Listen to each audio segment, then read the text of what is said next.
ಸಂದೇಹ ಸಮಾಧಾನ ಈ ಮಾಲಿಕೆಯ ವಾರದ ಪ್ರಶ್ನೋತ್ತರಗಳ ವೀಕ್ಷಕರಿಗೆ ಹಾಗೂ ಕೇಳುಗರಿಗೆ ನನ್ನ ನಮಸ್ಕಾರಗಳು. ನಾನು ಡಾಕ್ಟರ್ ವೃಂದಾ ಸಂಗಮ್.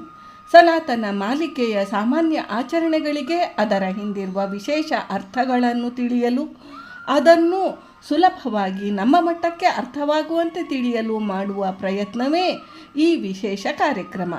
ಇವತ್ತಿನ ಈ ಪ್ರಶ್ನೋತ್ತರ ಮಾಲಿಕೆಯೊಳಗೆ ನಾವು ಈ ಸಂದೇಹಗಳಿಗೆ ಉತ್ತರಗಳನ್ನು ನೋಡೋಣ. ಮೊದಲನೇ ಪ್ರಶ್ನೆ, ದೇವರ ಪೂಜೆಗೆ ಉಪಯೋಗಿಸುವ ಪಾತ್ರೆಗಳು ಯಾವ ಲೋಹದ್ದಾಗಿರಬೇಕು? ಎರಡನೇ ಪ್ರಶ್ನೆ, ದೇವರ ಪೂಜೆಗೆ ಉಪಯೋಗಿಸುವ ಉಪಕರಣಗಳನ್ನು ಕೆಲವರು ಊಟದ ಅಡಿಗೆಯ ಪಾತ್ರೆಗಳ ಜೊತೆಗೆ ತೊಳೆಯುತ್ತಾರೆ, ಕೆಲವರು ಕೆಲಸದವರಿಗೆ ತೊಳೆಯಲು ಕೊಡುತ್ತಾರೆ. ಆದ್ದರಿಂದ ಈ ಪಾತ್ರೆಗಳ ನಿರ್ವಹಣೆಗೆ ವಿಶೇಷ ಕ್ರಮಗಳಿವೆಯೇ? ಇನ್ನು ಮೂರನೇ ಪ್ರಶ್ನೆ, ದೇವರ ಪೂಜೆಗೆ ಉಪಯೋಗಿಸುವ ಉಪಕರಣಗಳನ್ನು ತೊಳೆಯುವಾಗ ಯಾವ ಅನುಸಂಧಾನವನ್ನು ಅನುಸರಿಸಬೇಕು? ಈ ಮೂರು ಪ್ರಶ್ನೆಗಳಿಗೆ ಉತ್ತರಿಸುವ ಸಂಚಿಕೆ ಇದು. ಹೀಗೆಯೇ ನಿಮ್ಮೊಳಗೇನಾದರೂ ಸಂದೇಹಗಳು ಇದ್ದರೆ ನನಗೆ ಕಾಮೆಂಟ್ ಮಾಡಿರಿ, ಅದನ್ನು ನಾವು ನೋಡ್ತೀವಿ ಮತ್ತು ಆ ಪ್ರಶ್ನೆಗೆ ಮುಂದಿನ ಸಂಚಿಕೆಗಳೊಳಗೆ ಉತ್ತರಿಸಲಿಕ್ಕೆ ಪ್ರಯತ್ನ ಮಾಡ್ತೀವಿ. ಅಥವಾ ನೇರವಾಗಿ ನಮಗೆ ತಿಳಿಸಿದ್ರೂ ಆದೀತು, ನಿಮ್ಮ ಅನುಕೂಲದಂತೆ. ಒಟ್ಟಿನಲ್ಲಿ ಈ ಮಾಲಿಕೆಯ ಪ್ರಯೋಜನವನ್ನು ಪಡೆದುಕೊಳ್ಳಿರಿ. ಇಲ್ಲಿ ನಿಮ್ಮಲ್ಲಿ ಮೂಡಿರುವ ಸಂದೇಹಗಳಿಗೆ ಸಮಾಧಾನ ಪಡೆದುಕೊಳ್ಳುವುದು ಮುಖ್ಯ. ಅಂತಹ ಸಂದೇಹಗಳಿಗೆ ನಮಗೆ ವೇದ, ಉಪನಿಷತ್ಗಳು, ಪುರಾಣಗಳ ಆಧಾರದೊಂದಿಗೆ 1 ವಾರಕ್ಕೆ 3 ಪ್ರಶ್ನೆಗಳಿಗೆ ಸಂದೇಹದ ಸಮಾಧಾನದ ಉತ್ತರ ದೊರೆಯುತ್ತದೆ. ಹರೇ ಶ್ರೀನಿವಾಸ. ಎಲ್ಲ ಅಧ್ಯಾತ್ಮ ಬಂಧುಗಳಿಗೆ ಅನಂತ ನಮಸ್ಕಾರಗಳನ್ನು ಮಾಡ್ತಾ, ಸಂದೇಹ ಸಮಾಧಾನ ಈ ಮಾಲಿಕೆಯಲ್ಲಿ ಇವತ್ತು ನಾವು ಇನ್ನೂ 3 ಪ್ರಶ್ನೆಗಳನ್ನು ನೋಡೋಣ ಅಂತ ಹೇಳ್ತಾ, ಕಲ್ಯಾಣಾತ್ಮತಗಾತ್ರಾಯ ಕಾಮಿತಾರ್ಥಪ್ರದಾಯನೆ ಶ್ರೀಮದ್ ವೆಂಕಟಗಿರಿನಾಥ ಶ್ರೀನಿವಾಸಾಯತೆ ನಮಃ.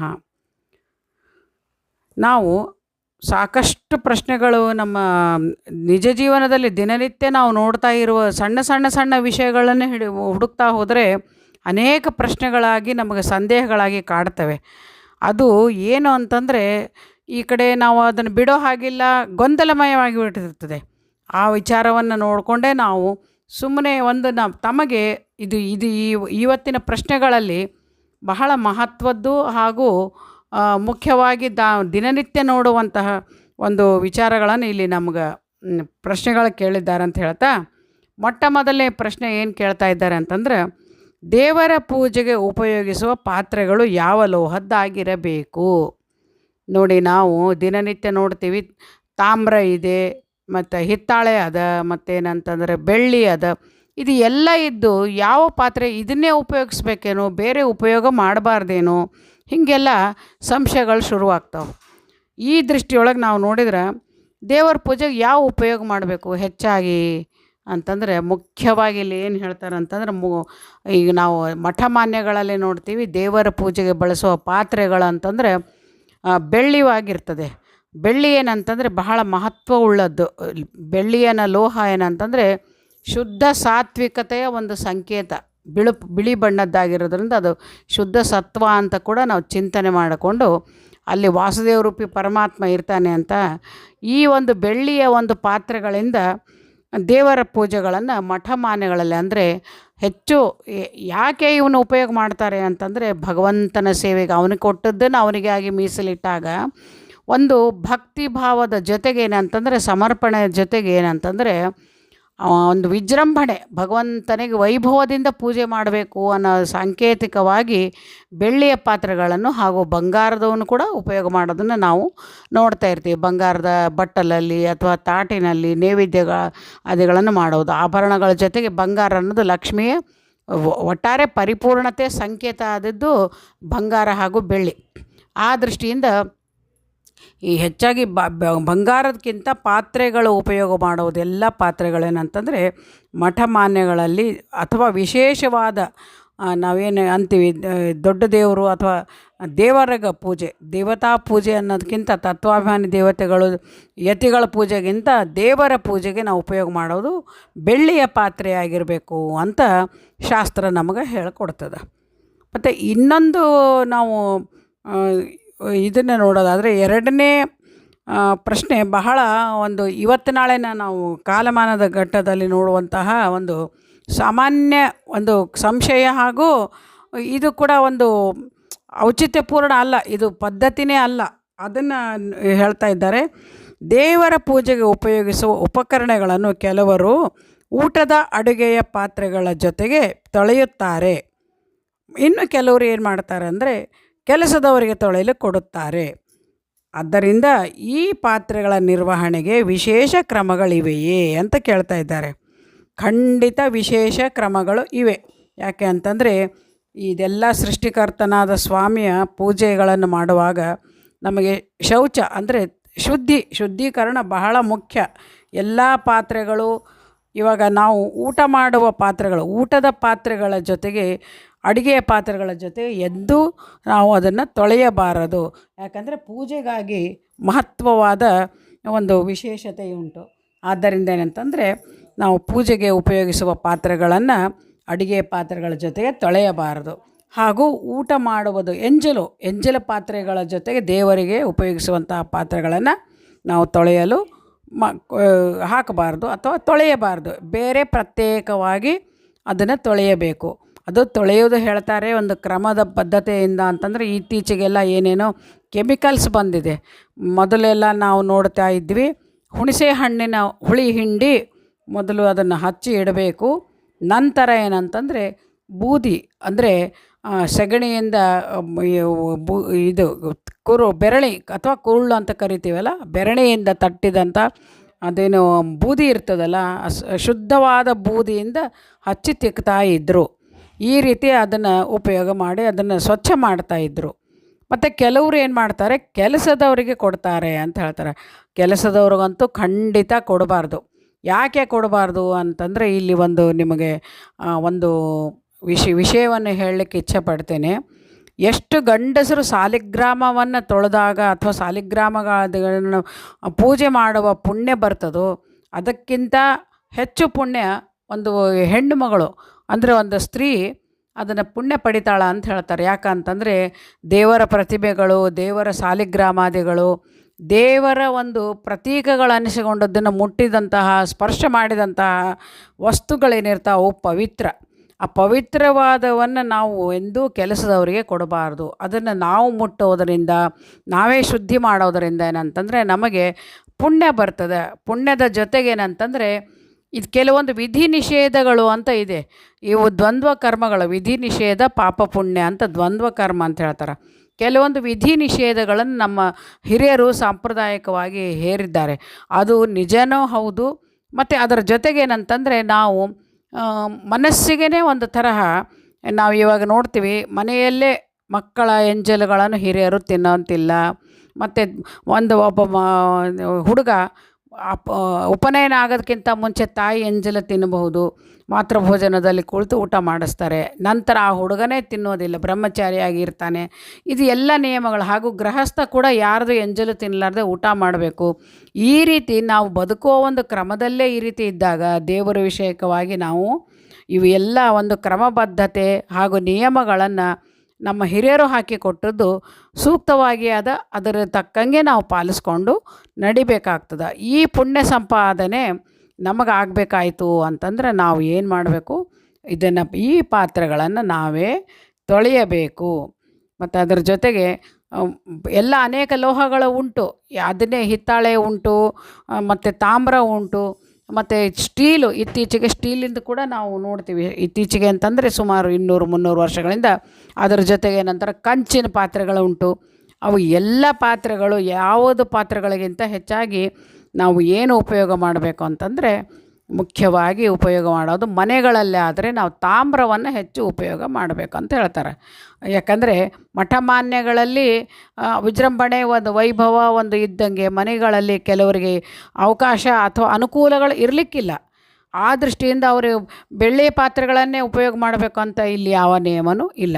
ಅದಕ್ಕಾಗಿ ಅವರು ಕೂಡ ಮನೆಯಲ್ಲೇ ಅಂತಂದರೆ ತಾಮ್ರದ ಪಾತ್ರೆಗಳನ್ನು ಉಪಯೋಗ ಮಾಡಬೇಕು ಅಂತ ಹೇಳ್ತಾರೆ.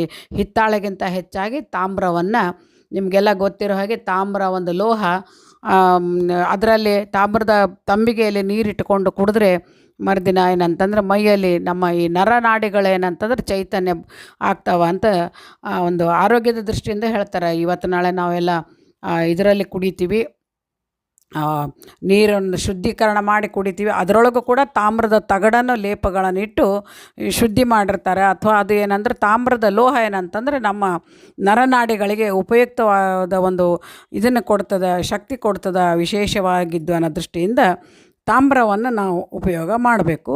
ಹಾಗೂ ಮನೆಗಳಲ್ಲಿ ಪೂಜೆ ಮಾಡುವಾಗ ತಾಮ್ರದ ಪಾತ್ರೆಗಳನ್ನು ಉಪಯೋಗ ಮಾಡೋದು ಸೂಕ್ತ. ಮತ್ತು ಅದರ ಜೊತೆಗೆ ಹೆಣ್ಣು ಮಕ್ಕಳು ಮಾತ್ರ ತಾಮ್ರದ ಇದರಲ್ಲಿ ನಾವು ನೀರು ಕುಡಿಬಾರ್ದು ಅಂತ ಹೇಳ್ತಾರೆ. ಅದು ಯಾಕೆ ಅನ್ನೋದು ಕೇವಲ ಪುರುಷರು ಮಾತ್ರ ಅದನ್ನು ಮಾಡಬೇಕು, ಸ್ತ್ರೀಯರು ಅದನ್ನು ಮಾಡಲಿಕ್ಕೆ ಇಲ್ಲ. ಸ್ತ್ರೀಯರು ಹಿತ್ತಾಳೆ ಅಥವಾ ಬೆಳ್ಳಿಯನ್ನು ಉಪಯೋಗ ಮಾಡಬಹುದು. ಅವರಿಗೆ ತಾಮ್ರದ ಪಾತ್ರೆಗಳ ನಿಷೇಧ ಅಂತ ಹೇಳ್ತಾರೆ. ಯಾಕಂತಂದರೆ ಅದು ಮುತ್ತೈದೆಯರು ಆ ವಸ್ತುಗಳನ್ನು ಬಳಸಬಾರ್ದು ಅನ್ನೋದು ಒಂದು ಶಾಸ್ತ್ರಸಮ್ಮತವೋ ಅಥವಾ ವೈಜ್ಞಾನಿಕವಾಗಿಯೋ ಯಾವ ಹಿನ್ನೆಲೆ ಇದೆಯೋ ಅದರ ಗೊತ್ತಿಲ್ಲ. ಆದರೂ ಕೂಡ ಅದು ಗೊತ್ತಿಲ್ಲ ಅಂತ ಹೇಳೋದಕ್ಕಿಂತ ಹೆಚ್ಚಾಗಿ ಏನಂತಂದರೆ ಹೆಚ್ಚು ಅದನ್ನು ಉಪಯೋಗ ಮಾಡಬಾರ್ದು, ಪುರುಷರು ಮಾತ್ರ ಅದರಲ್ಲಿ ಕುಡಿಬೇಕು ಅನ್ನೋದೊಂದು ದೃಷ್ಟಿಯಿಂದ ಹೇಳ್ತಾರೆ ಹೊರತಾಗಿ ಸ್ತ್ರೀಯರೇನಂತಂದ್ರೆ ತಾಮ್ರವನ್ನು ಉಪಯೋಗ ಮಾಡಬಾರ್ದು. ಗುರುಮಂತ್ರಾದಿಗಳು ಗೌರಿ ಪೂಜೆ ಮಾಡುವಾಗ ತಾಮ್ರವನ್ನು ಉಪಯೋಗ ಮಾಡಬಾರ್ದು. ಮತ್ತು ಅದರ ಜೊತೆಗೆ ತಾಮ್ರದಲ್ಲಿ ನೀರನ್ನು ತಾಮ್ರದ ಗ್ಲಾಸಿನಲ್ಲಿ ತಂಬಿಗೆಯಲ್ಲಿ ಸ್ತ್ರೀಯರು ನೀರು ಕುಡಿಬಾರ್ದು ಅಂತ ಕೂಡ ಒಂದು ವಾಡಿಕೆಯಲ್ಲಿ ಇದೆ. ಅದ್ರ ಜೊತೆಗೆ ತಾಮ್ರವನ್ನು ಬಳಸುವಾಗ ನಾವು ಶುದ್ಧ ಮಾಡಿ ಬಳಸಬೇಕು ಹೊರತಾಗಿ ಅದನ್ನು ಕೂಡ ಇರಲಿಲ್ಲ ಅಂತಂದರೆ ಒಳಗೆ ತುಕ್ಕು ಹಿಡಿದಿತ್ತು ಅಂತಂದರೆ ಅದು ನಮಗೆ ತಾಮ್ರ ಏನಂತಂದರೆ ಒಂದು ಹಸಿರು ದ್ರವ ಬಿಡ್ತಂದರೆ ಅದನ್ನು ಉಪಯೋಗ ಮಾಡಬಾರ್ದು. ಅದರಿಂದ ಕಿಲುಬು ಅಂತ ಹೇಳ್ತೀವಿ ನಾವು. ಆ ಕಿಲುಬು ಗಟ್ಟಿ ನಮಗೇನಂತಂದರೆ ದೇಹಕ್ಕೆ ವಿಷ ಸೇರಿಕೊಳ್ಳೋ ಸಾಧ್ಯತೆ ಇರ್ತದೆ. ಹೀಗಾಗಿ ಸ್ವಚ್ಛವಾಗಿ ಹುಣಸೆ ಹಣ್ಣಿನಿಂದ ತಿಕ್ಕಿ ಸರಿಯಾಗಿ ಶುಭ್ರವಾಗಿ ತೊಳೆದಂಥ ಪಾತ್ರೆಗಳನ್ನು ಉಪಯೋಗ ದೇವರ ಪೂಜೆಗೆ ಮಾಡಬೇಕು. ಮತ್ತು ದೇವರ ಪೂಜೆಗೆ ಉಪಯೋಗ ಮಾಡುವಂತಹ ಮೂರನೇ ಪ್ರಶ್ನೆ ಕೇಳ್ತಾ ಇದ್ದಾರೆ. ದೇವರ ಪೂಜೆಗೆ ಉಪಯೋಗಿಸುವ ಉಪಕರಣಗಳನ್ನು ತೊಳೆಯುವಾಗ ಯಾವ ಅನುಸಂಧಾನವನ್ನು ಅನುಸರಿಸಬೇಕು ಅಂತ ಹೇಳ್ತಾರೆ. ಇದು ಬಹಳ ಮುಖ್ಯವಾಗಿದ್ದು, ನಾವು ಏನೇನೋ ಕರ್ಮಗಳು ಮಾಡ್ತಾ ಇರ್ತೀವಿ. ಆ ಕರ್ಮಗಳಲ್ಲಿ ಭಗವಂತ ಜ್ಞಾನಪೂರ್ವಕವಾದ ಕರ್ಮ ಶ್ರೇಷ್ಠ. ಅದು ಇಲ್ಲದೇ ಇದ್ದರೆ ಏನಂತಂದರೆ ಯಾವ ಕರ್ಮ ಮಾಡಿದರೂ ಏನಂತಂದರೆ ಸುಮ್ಮನೆ ನಾವು ಕಾಟಾಚಾರಕ್ಕೆ ಮಾಡಿದಂಗೆ ಅನ್ನಿಸ್ಬಿಡ್ತದೆ. ನೀನು ಯಾವುದೇ ಪೂಜೆ ಮಾಡು, ಅಡುಗೆ ಮಾಡು, ಯಾವುದೇ ಒಂದು ಕೆಲಸವನ್ನು ನಾವು ತಿಳಿದು ಮಾಡಬೇಕು. ತಿಳಿಲಾರದೆ ಮಾಡಿದ್ದು ಏನಂತಂದ್ರೆ ಮೌಢ್ಯ ಆಗಿಬಿಡ್ತದೆ. ಅದರಲ್ಲಿ ನಮಗೆ ಆಸಕ್ತಿ ಹುಟ್ಟೋದಿಲ್ಲ. ಇದರಿಂದ ಅದರಲ್ಲಿ ಶ್ರದ್ಧಾ ಬರೋದಿಲ್ಲ ಅಂತ ಹೇಳ್ತಾರೆ. ಎಷ್ಟು ಶ್ರದ್ಧಾ ಇರ್ತದೋ ಜ್ಞಾನದಿಂದ ನಾವು ತಿಳ್ಕೊಂಡು ಮಾಡಿದ ಕರ್ಮಗಳಲ್ಲಿ ಶ್ರದ್ಧಾ ಇರ್ತದೆ, ಅದರಿಂದ ಏನಂತಂದ್ರೆ ಫಲ ಬರ್ತದೆ. ಅದರಂತೆ ಈಗ ಯಾವ ಅನುಸಂಧಾನ ಮಾಡಬೇಕು ಅಂತಂದರೆ ನಾವು ಒಂದು ಹೇಳ್ತೀವಿ, ಪಾತ್ರೆ ಕಂಚಿನ ಪಾತ್ರೆ, ಸಂಕರ್ಷಣನಿರುವ ಪಾತ್ರೆ ಅಂತ ಹೇಳ್ತೀವಿ. ಸಂಕರ್ಷಣ ರೂಪಿ ಪರಮಾತ್ಮ ತಾಮ್ರದ ಪಾತ್ರೆಯಲ್ಲಿ ಸನ್ನಿಹಿತನಾಗಿರ್ತಾನೆ. ಸಂಕರ್ಷಣನ ಬಣ್ಣ ಭಗವಂತನ ಬಣ್ಣ ಬಿಳಿ ಬಣ್ಣ, ವಾಸುದೇವಂದಾದರೆ ಸಂಕರ್ಷಣನ ಬಣ್ಣ ಕೆಂಪು ಅಂತ ನಾವು ಚಿಂತನೆ ಮಾಡಿದರೆ ಸಂಕರ್ಷಣನಿರುವ ಪಾತ್ರೆಗಳನ್ನು ಚೆನ್ನಾಗಿ ಹೊಳೆಯುವಂತೆ ತೊಳೆಯಬೇಕು ಅಂತ ಒಂದು ಗಾದೆ ಮಾತನ್ನು ಹೇಳ್ತಿದ್ರು. ಆದರೆ ಇಲ್ಲಿ ನಾವು ಒಂದು ಹರಿಕಥಾಮೃತ ಸಾರದ ನುಡಿಯಲ್ಲಿ ನೋಡಿದರೆ ಈ ಉಪಕರಣ ಅಂದರೆ ಎಲ್ಲ ವಿಭೂತಿ ಸಂಧಿಗಳಲ್ಲಿ ಹೇಳ್ತಾರೆ. ಗಂಧದಲ್ಲಿ ಇಷ್ಟು ರೂಪ, ಹೂವಿನಲ್ಲಿ ಇಷ್ಟು ರೂಪ, ಮತ್ತು ಶಾಲಿಗ್ರಾಮದಲ್ಲಿ ಇಷ್ಟು ರೂಪ, ದೀಪದಲ್ಲಿ ಇಷ್ಟು ರೂಪಗಳು ಭಗವಂತಂದು ಆದ ಅಂತ ಒಂದು ಅನುಸಂಧಾನಗಳನ್ನು ನಮಗೆ ದಾಸರಾಯರು ತಿಳಿಸಿಕೊಡ್ತಾರೆ.